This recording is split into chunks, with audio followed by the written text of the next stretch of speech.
I'm Caroline Hyde. This is Bloomberg Technology. Coming up, Amazon is ready for some football. The tech giant will take over from Twitter as NFL's Thursday night streaming headquarters. We have all the details behind the big win. Plus, the return of McAfee. The antivirus software giant spins out from Intel as a standalone company once more. And President Trump is sent to host China President Xi Jinping in Florida. We'll discuss the top issues that will impact business for major tech players and startups. First to our lead. In an NFL showdown off the field, Amazon has scored big time, winning the rights to stream Thursday night football.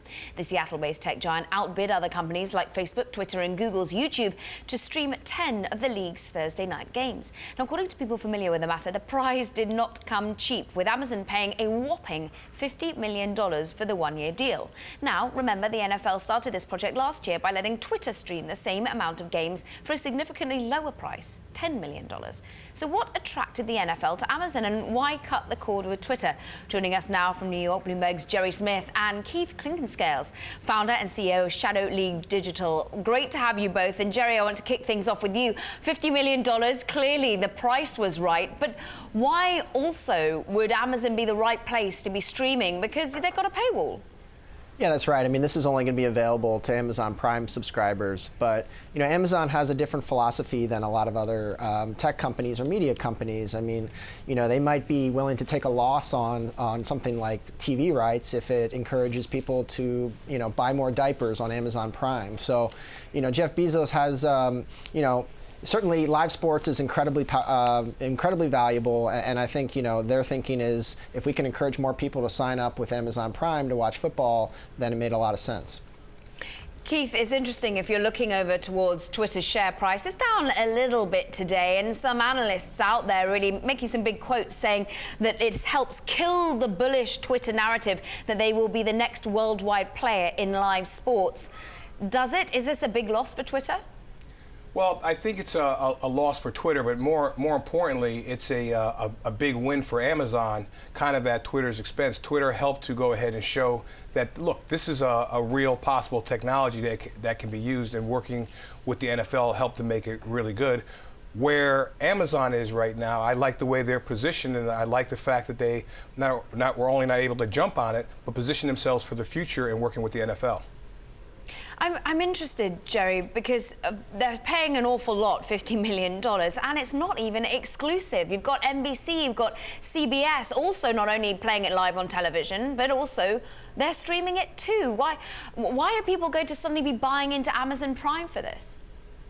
I mean, I think that's an excellent question. I mean, this is certainly a strategy that we've seen the NFL use, where they really slice and dice their media rights and sell them in a lot of different ways. I mean, another example you didn't mention is that Verizon is the exclusive wireless provider for NFL games. So, as you saw with Twitter, the number of people who watched those games last year was not a huge number, and it's because these games are available in a lot of different places. I think one of the big questions going forward is, the Sunday football games and some of the NBA games. Those are contracts that come up in a few years. I mean, then it becomes a question of whether Amazon or Apple or Facebook or any of these tech companies go for those, because those are really valuable. And Keith, I mean, scale this out for us a little bit, because we've got Amazon going for it. What we'd always seen Amazon, of course, as pre-recorded material that you go for. Are they now going to be venturing? Do you see them as a live streaming player now? And does that mean Netflix and Hulu might do the same? I'm not sure about Netflix or Hulu. Hulu possibly, by the way it goes. But I think for Amazon, I think this could particularly work because of the Prime package. The Prime opportunity is kind of like the skinny packages that are coming up in cable nowadays, and if you can find ways to add more value to it, then you're in the right spot. NFL has value. I think Jerry saw it as small audiences. I saw that for a first year as not a bad swing at it, and then to be able to develop it, it doesn't take many games. I remember the first game I watched last year, I remember New England was involved in that game. So, and why did I watch it on Twitter? Because New England was on. So where you move to certain teams, it can really help push the whole thing. I like the direction, but more importantly, way television measures things and the way tech companies measure things are two different things. TV is looking for audience and growing scale. What tech companies are looking for is to add value to their package. Having the NFL adds value to the Prime package, period. Jerry, I think of this as we saw BT in the United Kingdom enter, really trying to push their own Wi-Fi, and they created a whole sports programming called BT Sports and paid phenomenal amounts for some of the Premier Leagues and rights to the rugby and that sort of thing. But what about Twitch? This is an interesting area of Amazon, which is where gamers stream each other and watch each other's games. Is this something that really could be capitalized upon when it comes to the social side of the NFL?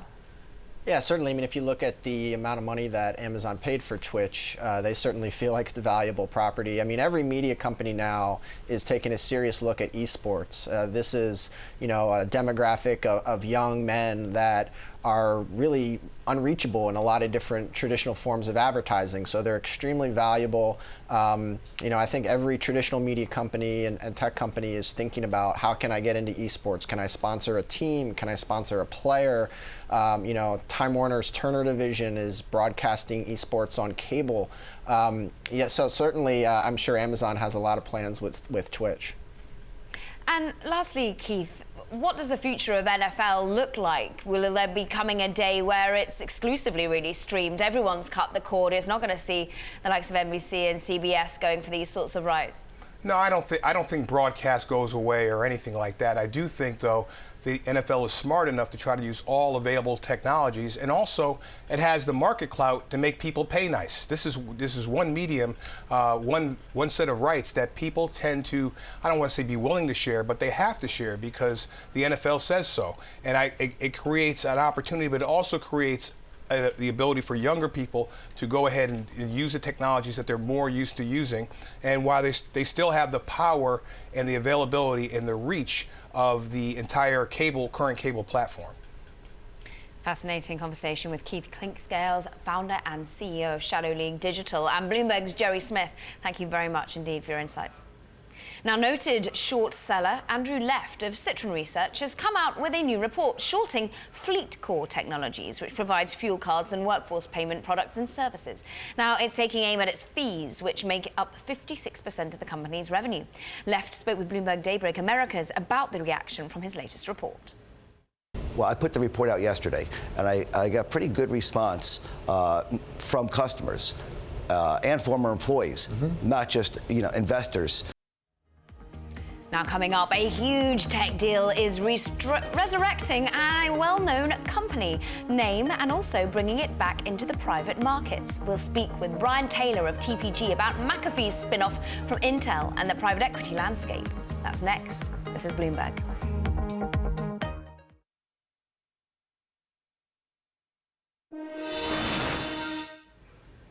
Now, Peloton, a startup focusing on improving technology for trucking industry, is raising more cash. It's about to close a $60 million round of funding that includes an investment from Intel, according to people familiar with the matter. The company seeks to improve highway safety, hoping to generate huge savings for the $700 billion trucking industry. Peloton's technology makes it less dangerous for trucks to travel in close proximity to each other, enabling them to cut wind resistance and therefore fuel costs. Now, some more news on Intel, and Intel Security is being spun off and named McAfee, and that will once again be a standalone private company. And as part of the deal, well, private equity giant TPG will take a 51% stake in the new company from Intel. For more, let's go to Bloomberg Executive Editor for Television, Jason Kelly, who is with us in San Francisco and joined by none other than Bryan Taylor, partner at TPG. Hi, Caroline. It's great to be with you here in San Francisco, and it's great to be here with Bryan. Thanks for joining us. So, big day. Big day, obviously. This is a standalone company again, a pure play. Why does that make sense right now? Well, look, cybersecurity is one of these existential threats to our digital lives. It threatens our families, it threatens our companies, it threatens our institutions. And McAfee is one of those businesses that is there to protect us, and it's the mission of the company. We think it's a really important mission, and we're thrilled to be part of it. So it was part of Intel. There were sort of big hopes and dreams for it. Now, as a standalone company, what gives it an advantage there? Well, I think somebody at Intel figured out that as a $60 billion, 800-pound gorilla in the semiconductor space, they weren't the natural owner for a $2 billion cybersecurity software company. And we caught them at a moment when they were reflecting on, do they want to double down and kind of reinvest in this business, or do they want to sell? And we gave them an alternative, which is a partnership, which, as you know, Intel still owns 49% of the company. They're still committed to it. But we get to refocus it on its core business and reinvest in the business. And so what does the private equity playbook look like here? Once you get into the guts of this thing, you're already in there to some extent. What are the levers that you can pull, do you think? Well, we had 16 months from when we started this deal to when it closed yesterday. And in that time, we really had a chance to kind of have the Vulcan mind meld with the management team around strategy. So their strategy is our strategy. And it's, first and foremost, keep pushing forward the product set. It's a really great set of products, but it can be better, and they're making it better every day.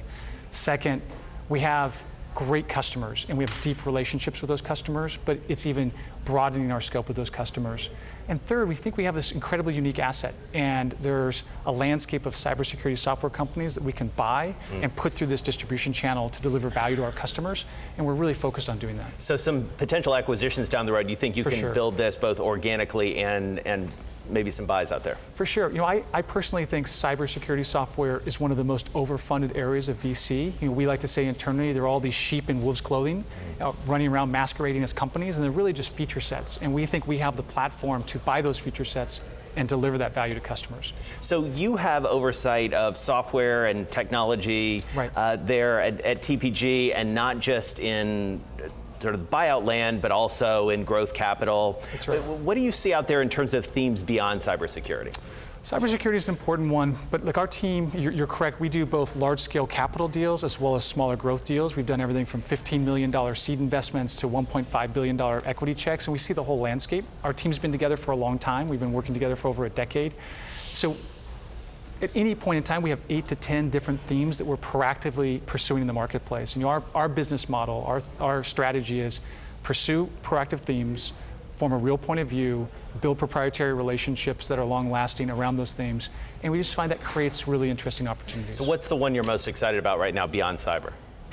Well, so healthcare. Healthcare is a $1 trillion industry that is completely retooling its back office, and there are a number of really important software businesses that are being built to go help customers deliver on that promise. And we've been pursuing it now for a number of years, and we've just closed our first major investment, and we have others that we're in the works on right now. So competitively, who do you run into most in the market out there? Is it VCs with a lot of ambition? Is it other private equity firms? Is it strategics? All of the above?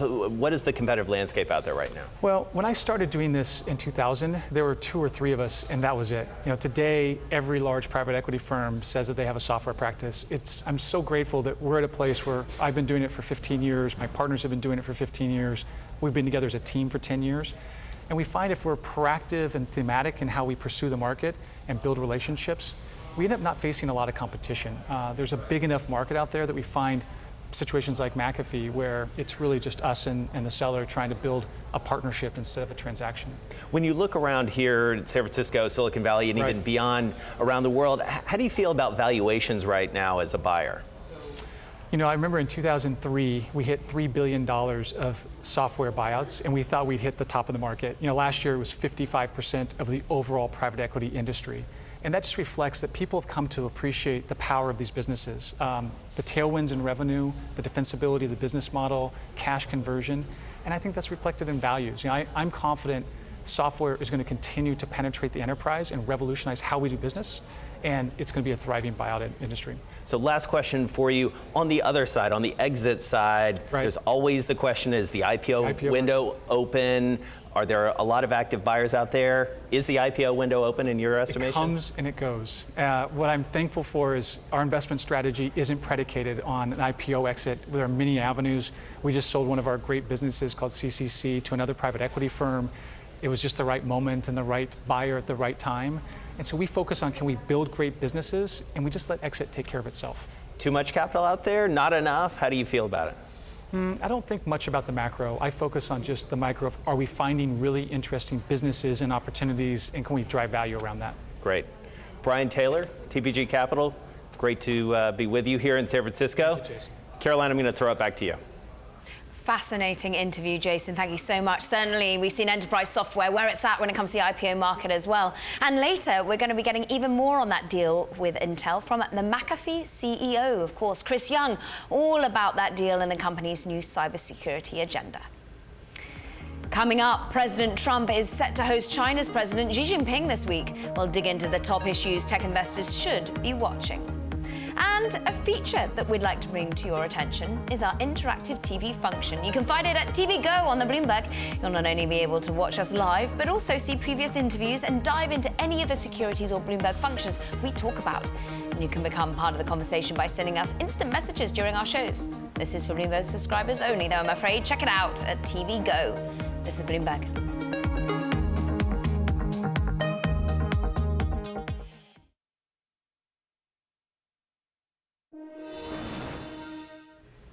Now in Germany, Chancellor Angela Merkel's cabinet is backing legislation that threatens Facebook and other social media platforms over fake news and hate speech.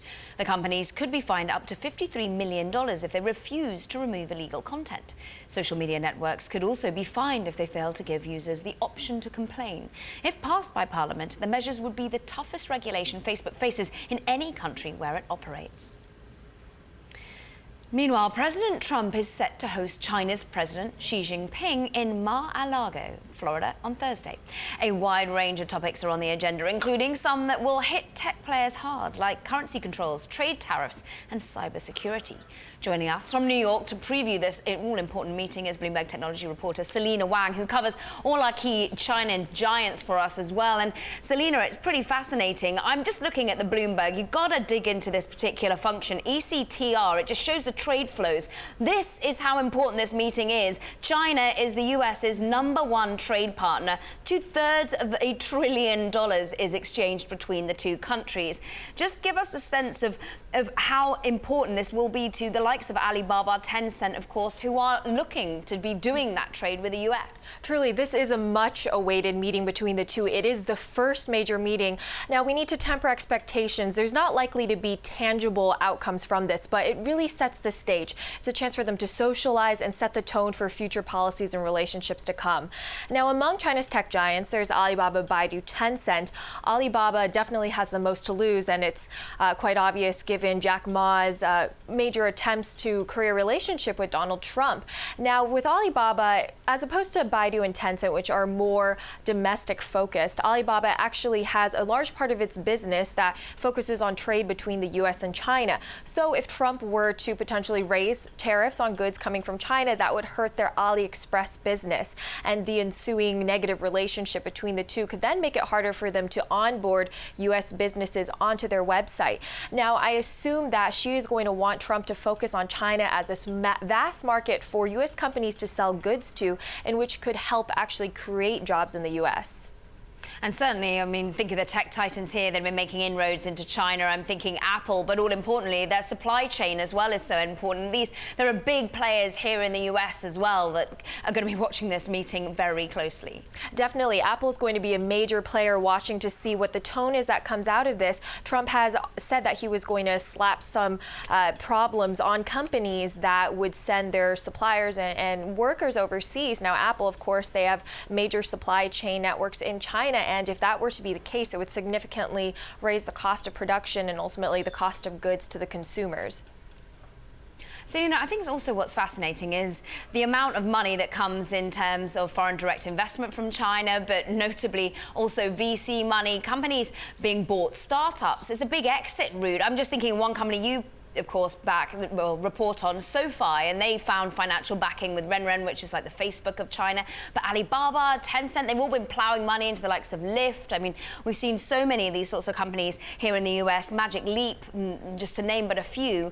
Is this an all-important area that's going to be focused on the money, the investment? Now, this is really a multifaceted issue because on the one hand, you have some domestic Chinese policy that's impacting this, in which the China government is trying to curb some of these outbound investments for currency stabilization. That's one issue that's making it harder for outbound investment. On the other hand, you have the CFIUS review process that has become more highly politicized, I would say. It's a process that determines whether or not acquisitions of this sort could have some national security implications. Now, if the Westinghouse deal may come into the picture, that is more black and white because this is for nuclear technology that has clear national security implications. But another company I've been covering is Ant Financial. Now, their deal for MoneyGram. MoneyGram is a money remittances company. There are not very clear national security certs for the acquisition of that company, but you already have congressmen urging and trade groups urging CFIUS and Steve Mnuchin to not let this acquisition go through because of the potential national security concerns. So this will very likely be something brought up. She has an interest to have Chinese companies acquire strong technology in the United States. Absolutely fascinating. And of course, so many of the companies you report on have touched on this. We were just talking about Leico yesterday, and they too trying to blame the fact that maybe it's a bit harder to get money out of China as to why they can't pay some of their US employees right here, right now. Bloomberg Technology reporter Selena Wang, fascinating reporting as ever. Thank you. Now, up next, the return of McAfee. The cybersecurity giant reemerges as a standalone company more than 6 years after being scooped up by Intel. We'll hear from the newly named CEO. That's next. And if you like Bloomberg News, check us out on the radio, why don't you? You can now listen on the Bloomberg Radio app, Bloomberg.com, and in the US on Sirius XM. This is Bloomberg.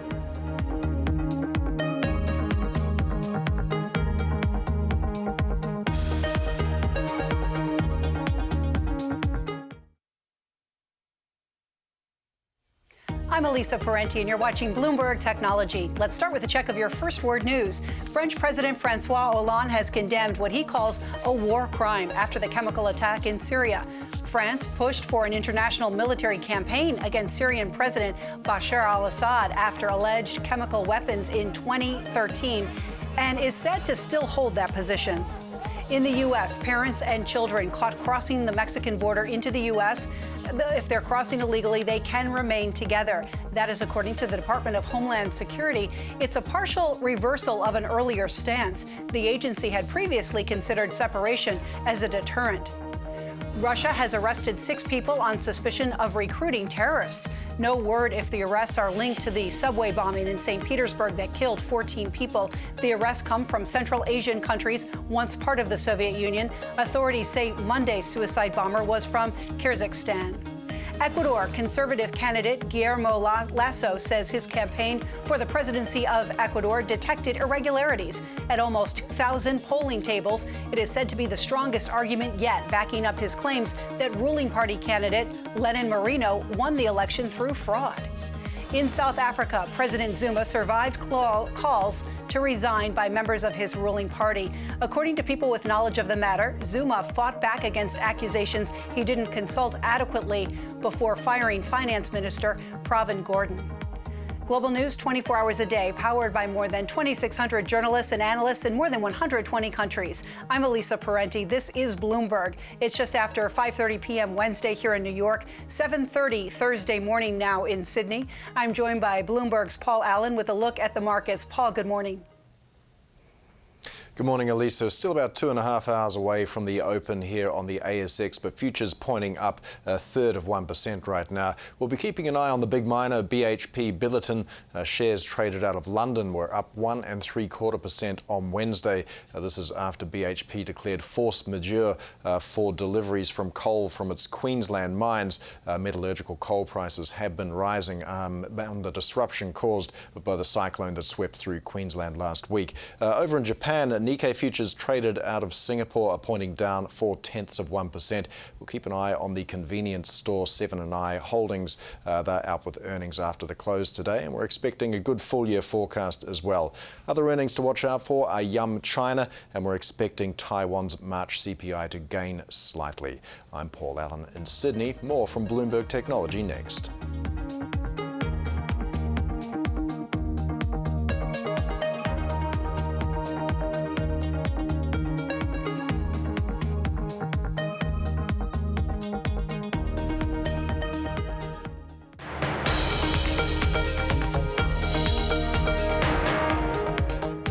Welcome back to Bloomberg Technology. I'm Caroline Hyde. And back to our top story. Amazon is getting into the sports broadcasting business. The e-commerce giant has won the rights to live stream 10 NFL Thursday night football games. Bloomberg's Technology's Caitlin Meehan has this report. In an NFL scrimmage off the field, one company just scored the rights to stream Thursday Night Football. It's a huge win for Amazon this year, outbidding Facebook, YouTube, and even last year's winner, Twitter. Amazon will pay $50 million for 10 games, which start in September. That's a significant increase from the $10 million Twitter paid for the same number of games last season. According to people familiar with the deal, Amazon will offer the games for free to its Amazon Prime subscribers worldwide. Of course, the games aren't completely free since Prime membership costs $99 a year, which is another big shift from last year's streaming model. Twitter offered Thursday night games to everyone for absolutely no cost. Part of Twitter's appeal was having a social element, a way to talk about the game with other fans while watching it on the same screen. However, since the partnership, Twitter has lost key executives, cut staff, even explored a sale. The company also averaged less than 300,000 views a minute, while TV broadcasts averaged 15.8 million. So Amazon has a lot to prove. This is its first major push into live streaming and its first successful move into sports. The e-commerce giant may just be getting into the sports streaming game, but for now, Amazon can take a victory lap. That was Bloomberg's Caitlin Meehan reporting. Now, turning to cybersecurity, McAfee is making a comeback. More than 6 years after Intel bought the antivirus company for nearly $8 billion and rebranded it as Intel Security, the two are parting ways. McAfee will once again be a standalone, now private company owned by TPG and Intel. Intel Security Senior VP Chris Young has been tapped to lead the new company as McAfee CEO. He joins us now from the headquarters in Santa Clara, California. And congratulations, Chris, on the new role. I'm sure it's bittersweet to wave goodbye to your previous firm, Intel. But tell us about the last 2 years you've been leading the business, helping its turnaround, and why would McAfee be better as a standalone unit? I think, well, number one, thank you. It's a lot's changed in the cybersecurity market the last few years. It's grown a lot. There's been thousands of new competitors. Larger companies are making investments in the space. We have to be able to move more quickly. Being focused on cybersecurity at the company level is going to be critical for us to be able to innovate, and that's going to help us grow. That's going to help us serve customer needs better and focus on the unique needs of this market because it's unlike any other part of the IT landscape. I mean, I've got to ask because it caught my attention so much. It was, of course, bought by Intel, more than 6 years ago for a whopping almost $8 billion, and now the valuation is half that. Is that because the competitive space is so tough now? Or was it just a very toppy price at the beginning? I think a lot of things change. Markets change, valuations change. We've had really good performance over the last couple of years as part of Intel. And as you know, Intel's remaining a 49% owner. So very much Intel and at the board, the CEO very much believe that there's a lot more value to be created and that as a standalone company, we'll be in a much better position to do that for Intel and for our shareholders. I mean, let's talk about how you're going to add that value, because adding to your current remit, at the moment the focus is threat detection, but you're going to be using machine learning, AI, to be able to improve that and not only be able to defend before, but also detect as it's happening. Tell us about the areas you want to get into. We think of threat defense as a life cycle. It starts by stopping attacks before they happen, detecting them as they're happening, and then being able to quickly correct those attacks. And it works in a really important integrated way. McAfee is one of the largest pure-play cybersecurity companies in the world. We've got technologies, we've got expertise and people that cut across all of those areas. And so we're really able to come into a customer's environment, whether it's a large corporation, a governmental agency, and really work with them to solve cybersecurity at a holistic level. Not so much focused down on the individual products, but really coming at the problem holistically. And so many of our customers appreciate that. I think also what's interesting is you've been really leading the way in terms of partnerships, working with other almost competitors in the field. Is this going to be something we see continuing, that we see security companies having to be able to integrate together, or could we be seeing more than just partnerships, perhaps a little bit of M&A? We think integration is critical. Cybersecurity is a heterogeneous environment for most of our customers. One of the things that we did when we relaunched the McAfee brand was we made a promise called Together is Power. We fundamentally believe that. We've created open source technologies, our OpenDXL to prove that.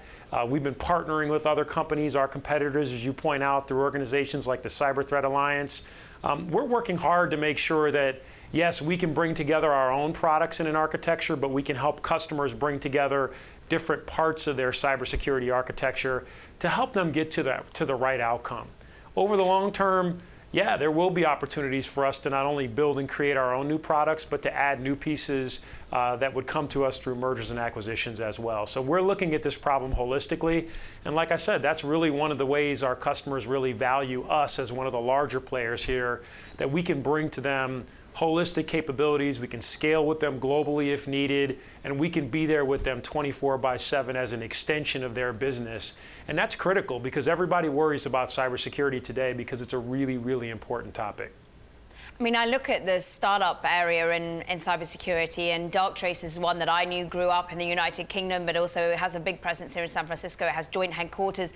When we're looking not only globally at the startup scene, but also at the threat scene, where are you seeing clients want to use your services the most from a geographical point of view, and where are you seeing interesting new startups coming from?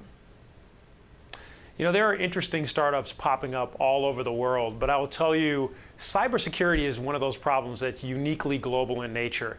In fact, I travel around the world and talk to customers all over the place on a very regular basis, and I get that question a lot. They say, what's different about my country? What's different about our region? And while I would say you see some differences in localization of attacks, at a macro level, a lot of the challenges people face are the same. They're dealing with data loss, they're dealing with really hard to detect malware, they're dealing with insider threats, and one of the things they're looking for is partnerships with companies like ours that can help them understand the global landscape, but really deal with it on a local level, with people on the ground, with insights on the ground for the threats that they face in their business. And that's it's a really difficult balance for them to strike in many cases, especially the larger the organization. But it's one challenge we've been able to meet really effectively with some of our largest customers. McAfee CEO, we thank you, Chris Young, and wish you well in leading the business as a standalone. Thank you very much for your time today. Now, another update in a continuing story. Alphabet's self-driving car unit, Waymo, says Uber is stonewalling in the two companies' legal dispute over stolen technology. Lawyers for Waymo told a federal judge that Uber is violating an order to turn over files it says were taken by former employee Anthony Levandowski. Levandowski left to lead Uber's driverless car project. Uber says the company searched extensively for the allegedly stolen files, but hasn't been able to find them or any of its servers. We'll continue to bring you updates as this case unfolds. Now, coming up, we take a look at Africa's tech scene, focusing in on homegrown tech solutions with mass appeal. That's next. This is Bloomberg.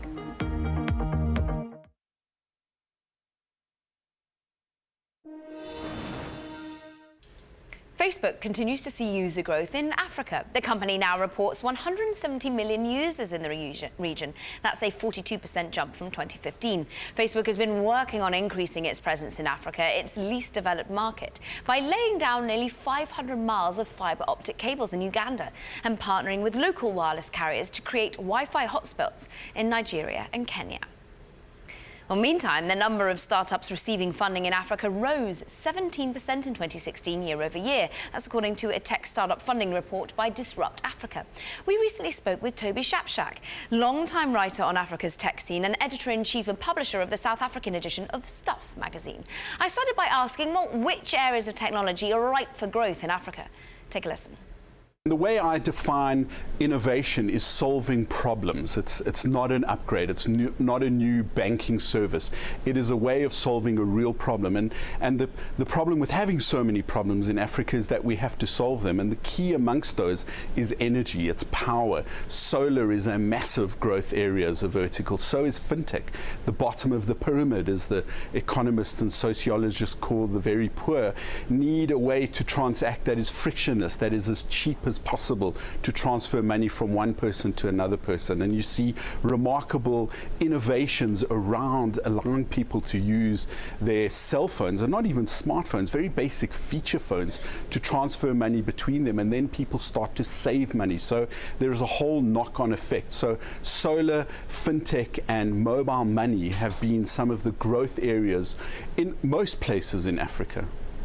Toby, I loved your TED Talk, and in part you sort of mentioned that really venture in and these problem solving is at its purest form in Africa because of the amount of issues that the continent does face. But does this mean that the homegrown startups that we're seeing in Africa are only really applicable to African nations or to emerging markets, or can these companies go truly global? Well, here's the thing. If it works in Africa, it's going to work everywhere. We have enormous challenges, specifically around energy, around internet connectivity. You're kind of okay if you're in an urban area, say Nairobi or Lagos, but as soon as you get out of a big city or a big town, you're going to struggle. So things that work in that kind of environment are going to work everywhere. There's a great Kenyan startup called Brick that made a very ruggedized MiFi for the internet problems in Kenya. And they found that people in alpine villages in Switzerland and France would have the same connectivity problems, and they would be using Kenyan technology, African technology. So too the boat people in many harbors in Asia struggling with internet connectivity works in the most dire of circumstances with the least access to power and infrastructure. It's going to work everywhere. And you hear lots of companies say this. Huawei, the big Chinese manufacturer of cell phone equipment and smartphones, says the same. They've worked out how to make a cell phone network work in rural Nigeria. If it can work there, it can work in places in Europe that have a very poor infrastructure but need to provide access to the internet. So there are global options and indeed ways of means of using these startups. What about the money coming into these startups? Can you give us the sense of size and scale of what these sort of startups are managing to lure in terms of funding, and where from? Yes, there's an enormous venture capital funding growth in Africa. You can't swing a dead cell phone battery without hitting a VC somewhere looking for an opportunity. A lot of the big international firms have opened offices some of them out of Hong Kong, some of them out of China, several of them out of the US. Dan Ariely, the behavioral economist, has recently launched a fund of his own focusing specifically on Africa and looking to advance African initiatives. There are some South African funds, there are some African funds, there are very clever ones like GrowTech that use South Africa's tax legislation to give people a bit of a tax break to invest in them. Some of the big names are all here looking at startup competitions. Singularity University ran something last year looking for bright entrepreneurs who have clever ideas to solve the problems, not just in tech. The winner last year for Singularity was someone working on a way at looking at AIDS problems using gene editing. So, you know, because the problems are so severe, people need to find the solutions. And obviously, with these kinds of startups, there's lots of growth in terms of the venture capital that people will be able to provide. I think I read tech startups in Africa raised, $129 million in 2016. How sort of exponential a growth are you seeing that? Because we're still talking millions, we're not talking billions here. Yes, and it's pretty stable on what growth was the year before. And what we've seen is that the focus areas remain fintech, mobile, solar, healthcare, the key problems that need to be addressed. And because of the kind of smaller market that's in Africa and the problems with addressing them, I think the investment scales are going to be still quite low compared to a much more developed market such as Europe or the US. Remember, of course, that if you convert dollars or euros into South African rands or Kenyan shillings, you're going to have a much larger amount. The rand is 13 to the dollar at the moment. So a small dollar investment can have a massive impact in a local currency. That was Toby Shapshak, editor-in-chief and publisher of the South African edition of Stuff magazine and writing a book on innovation in Africa. And in a programming note, Thursday at 1 p.m. Eastern, 6 p.m. London time, our David Gurra will have the first exclusive interview with former US Treasury Secretary Jack Lew since he left that post. Catch that on Bloomberg Television and radio. Coming up, Wall Street executives and now Silicon Valley are flocking to a fitness competition. How the D10 plans to expand its decathlon-style events. This is Bloomberg.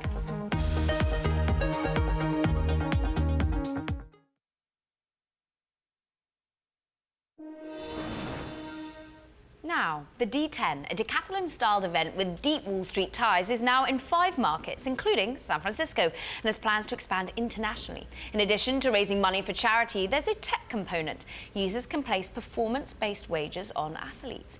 Here with us is Jason Kelly of Bloomberg News and Dave Maloney, founder and executive director of the D10.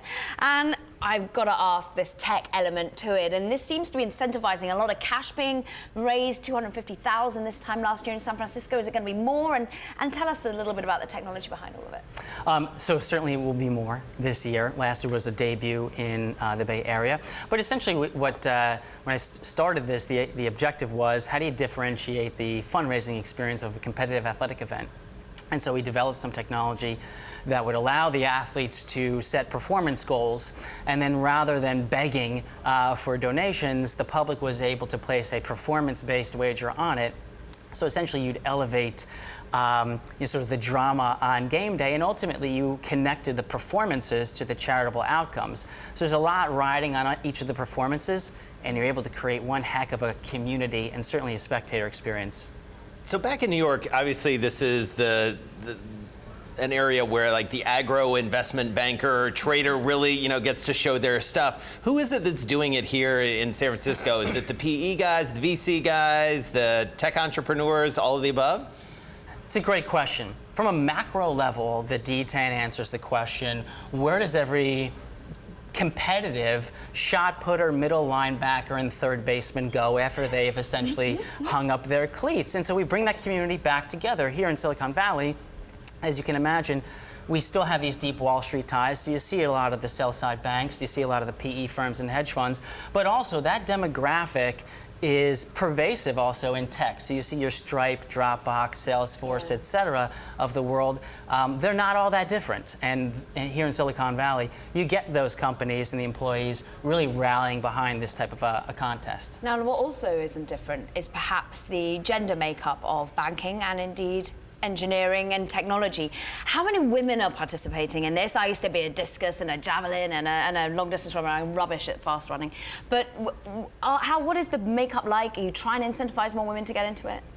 We absolutely are, and in fact, we're working with some great partners from an Equinox to a Lululemon to really bring the competitive female athlete. Which, let's face it, I mean, it's half the field should be women.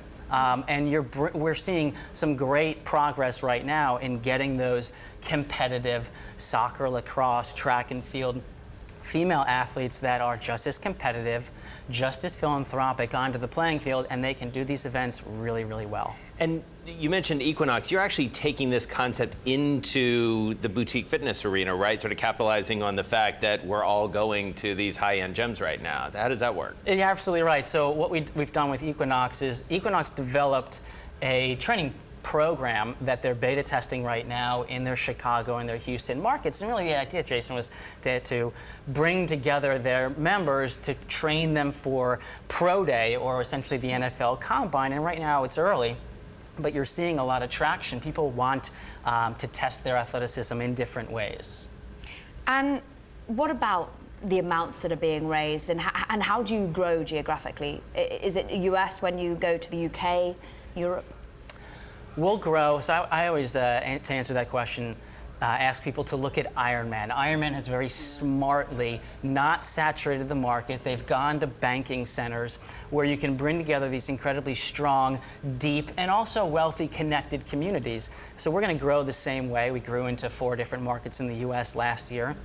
like Ironman, will deploy a national championship next year. When you grow into Europe and Asia, again, like Ironman, you hit your strategic, your London, Hong Kong, and again, you don't see a lot of divergence from the market. Good luck with it to Dave Maloney of D10 Sports and Jason Kelly, of course, of Bloomberg News. We thank you. That's Bloomberg Technology.